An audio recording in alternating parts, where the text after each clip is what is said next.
I have talked before about how a high fruit, high carbohydrate, a vegan diet, a plant-based diet has helped me tremendously in my struggle with mental illness, particularly for me, anorexia, and as offshoots of that, depression and anxiety.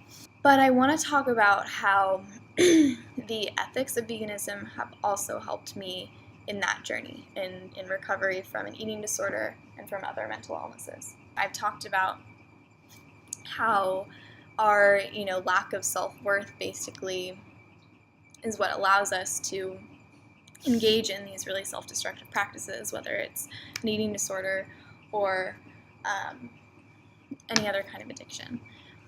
And for me, within that self-worth concept, a lot of that comes from respecting yourself, right? Don't know about you, but I have a hard time respecting myself when I say one thing and do another. I, my whole life, have said that I love animals. Growing up as a kid, had tons of pets, rode horses, wanted to be a vet, all that stuff. Loved animals. And I even remember my family lives out in the country in Northern California, and I remember when we moved into that house, I was 6 years old, and I got told that I could join 4-H if I wanted to. Oh, yay, I get to play with animals. That's cool, I get to raise animals.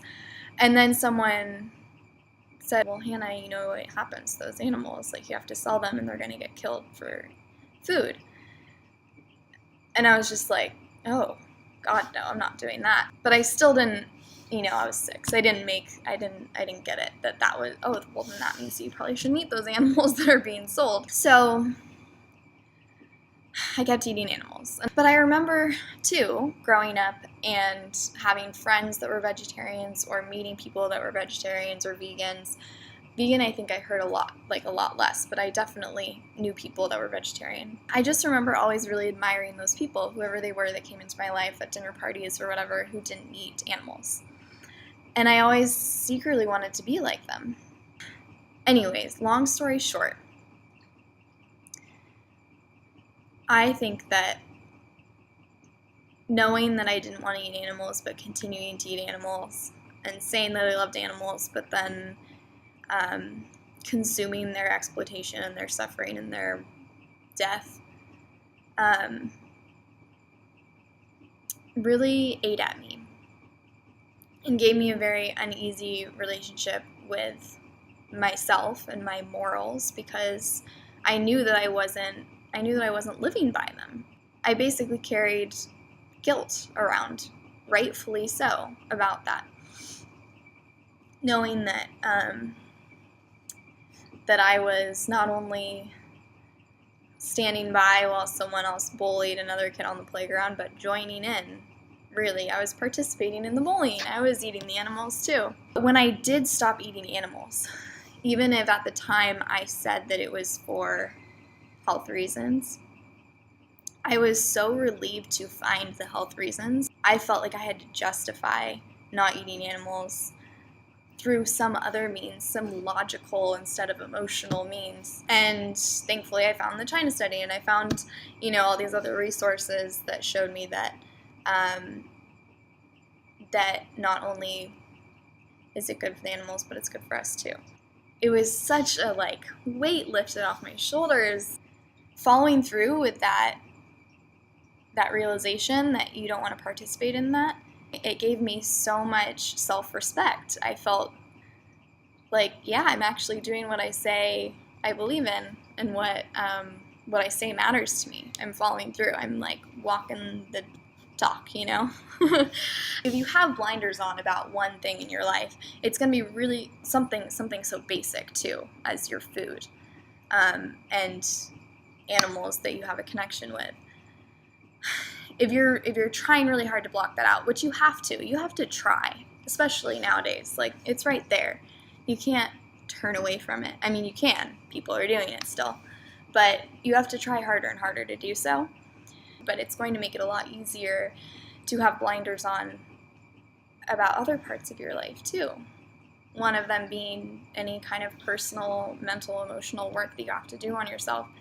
It's so much easier to look honestly at things in your life when you're able to look at something as huge as that, honestly. And suddenly, you look at other things and you're like, that's bullshit, I need to change that, I need to do that, I need to like really seriously reconsider and think critically about that part of my life or that part of society or that part of what I've been taught. You just see things so much more clearly. It is also a huge practice to be compassionate, or to be respectful, or to be empathetic. And a lot of us with eating disorders or the other addictions or self-destructive tendencies, we have a hard time being compassionate and empathetic with ourselves.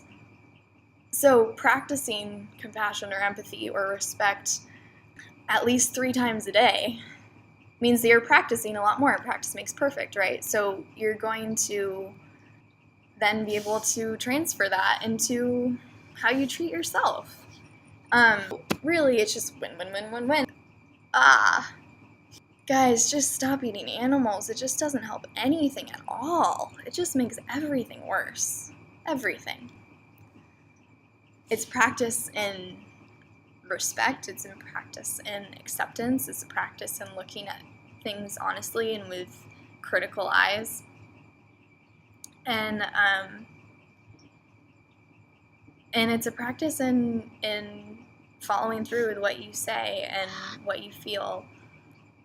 And you're going to feel a huge boost in self-respect for doing that, and in confidence, because you're going to have a huge amount of resistance, and fighting against that resistance and knowing that you're doing something because you believe in it and because you know it's right and because you've done your research and you know what you feel does nothing but good for your self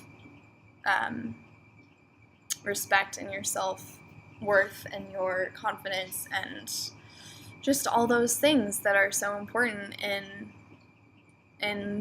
loving yourself and treating yourself well, which will only help you through an eating disorder, through an addiction, through